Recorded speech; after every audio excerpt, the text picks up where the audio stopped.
Hello दोस्तों, यशजे कहानी सागर में आपका स्वागत है। आज की हमारी कहानी है मांग। फ़ोन की घंटी लगातार बजे जा रही थी। सुबह के 10:30 बजे थे। ममता घर के काम निपटा रही थी। कौन होगा जो इतनी सुबह सुबह फ़ोन किए जा रहा है? पक्का बुआ जी ही होंगी, ममता ने मन ही मन सोचा। जब से निर्मला बुआ जी के बेटे की शादी की बात चल रही है, तब से बुआ जी हर दूसरे दिन सबके पास फ़ोन करके वक्त बेवक्त सबको परेशान करती रहती हैं।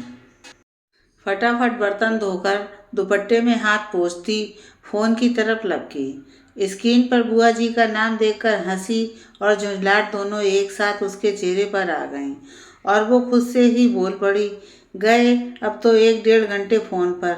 जी बुआ जी प्रणाम, कैसी हैं आप? ममता बोली। खुश रहो।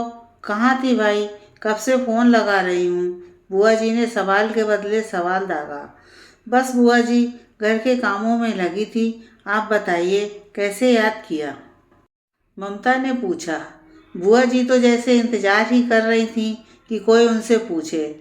छूटते ही बोल पड़ी, अरे क्या बताऊं, प्रभात के लिए इतने अच्छे अच्छे रिश्ते आ रहे हैं, मगर उसे तो कोई पसंद ही नहीं आ रही।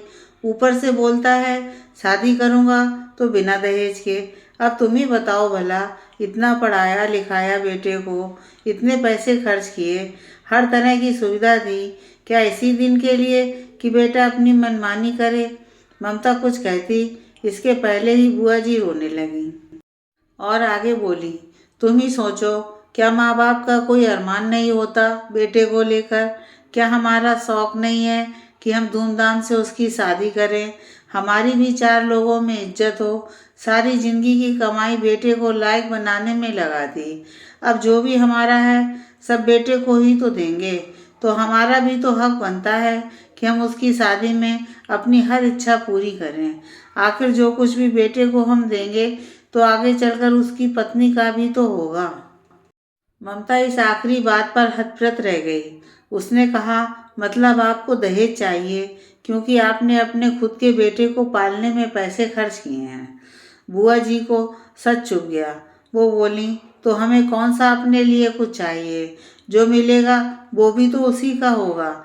ममता खुद को संयत करते हुए बोली, बुआ जी वो सब तो मैं नहीं जानती, मगर एक बात तय है, अगर आपने अपने ही बेटे के प्रति निभाए गए फर्ज और प्रेम को पैसों से तोल दिया तो कल को बहू क्या, बेटे की नज़रों में भी आपकी इज्जत कम हो जाएगी।